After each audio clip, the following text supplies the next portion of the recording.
Welcome back. Drugs వాడకం ఒక మహమ్మారి లాంటిదే కావచ్చు, కానీ అది మాత్రమే హానికరమైన మత్త. మరి ప్రభుత్వం చట్టబద్ధంగా నడిపే మద్యం వ్యాపారం మత్తుమందు కాదా? మరి ప్రభుత్వం చేస్తున్నది తప్పు కాదా? మద్యం వ్యాపారాన్ని ఎలా పెంచాలో చూసే ఎక్సైజ్ శాఖ డ్రగ్స్ కేసును విచారించడం, హంగామా చేయడమేంటి? ప్రభుత్వాలకు ఉన్న మత్తుతో పోలిస్తే ఇప్పుడు బయటపడ్డ మత్తుమందు వ్యవహారం పెద్దదేమీ కాదు కదా? సూటిగా సంధించిన ఈ ప్రశ్నలు వ్యాఖ్యాత రచయిత్రి రంగనాయకమ్మ.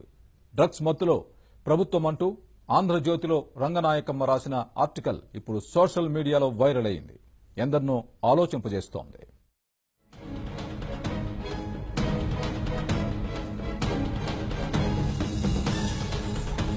రంగనాయకమ్మ పరిచయం అక్కర్లేని ప్రఖ్యాత రచయిత్రి, మార్క్సిస్ట్ మేధావి.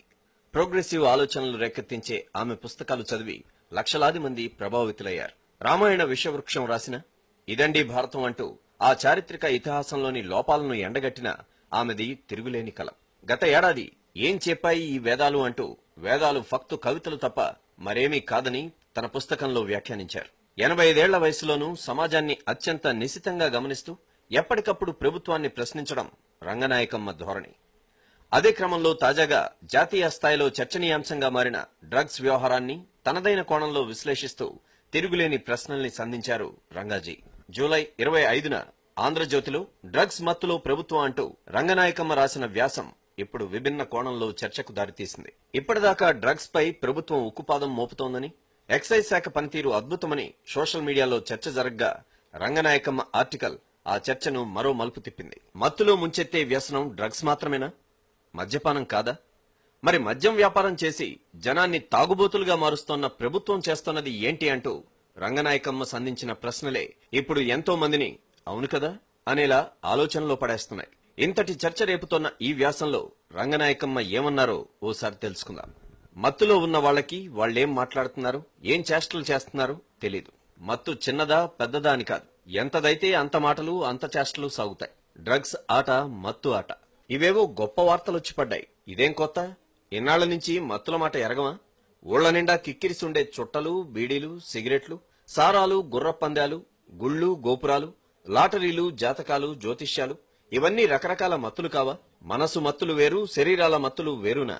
మనసులు మన శరీరాల్లోవి కావా? మత్తు మత్తు అంటూ ఇప్పుడేదో సరికొత్త విషయం అయినట్టు డ్రగ్స్ ని ప్రభుత్వం పట్టుకుందేంటి?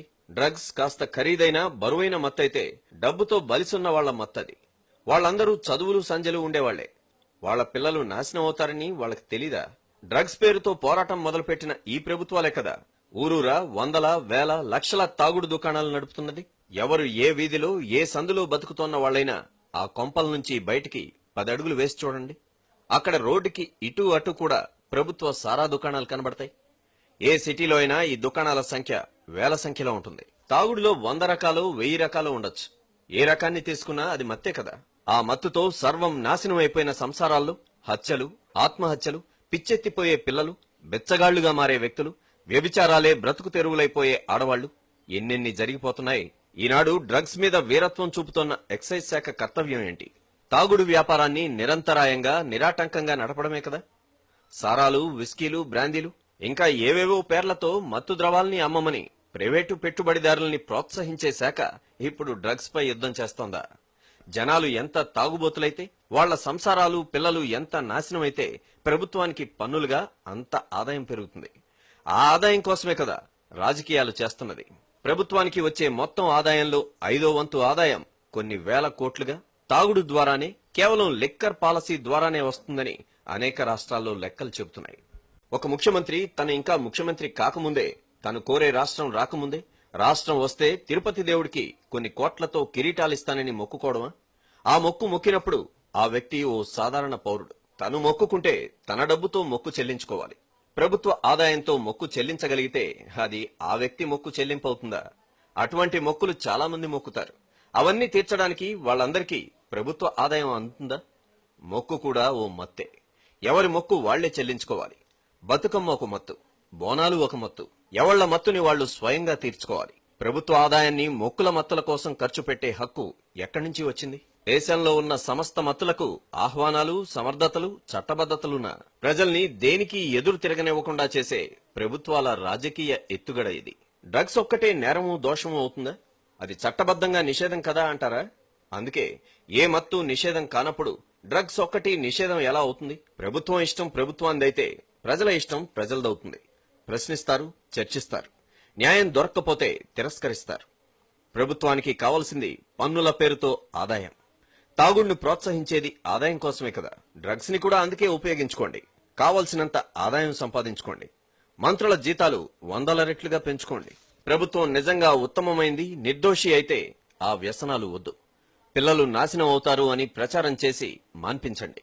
కానీ 2-3 ఏళ్ల పసికందులు బోరుబావుల్లో పడిపోయి ప్రాణాలు విడుస్తుంటే ఆ బోరింగుల్ని తెరిచి ఉంచిన దోషుల్ని ఏమీ చేయలేని ప్రభుత్వం మత్తుమందు మీద పోరాటం చేస్తుందా? ప్రజల క్షేమం కోసం ఏదో చేసేస్తోందని ప్రజల్ని అలా మత్తులో ముంచే ఎత్తుగడతో కాకపోతే దీనికి అర్థం ఉందా? తాగుడిని ప్రోత్సహించే ఎక్సైజ్ శాఖకు ఒక మత్తుమందు మీద ఇంత ఆగ్రహ జ్వాలలు రేకెత్తుతున్నాయి.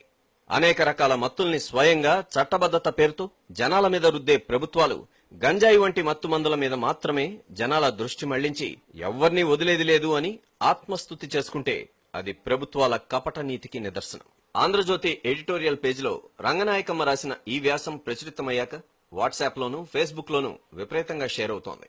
ఫేస్బుక్ వేదికపై దీనిపై పెద్ద ఎత్తున చర్చ జరుగుతోంది. సహేతుకంగా రంగనాయకమ్మ అడిగిన ఈ ప్రశ్నలకు ప్రభుత్వం ఏం సమాధానం చెప్తుందని నెటిజన్లు కూడా క్వశ్చన్ చేస్తున్నారు.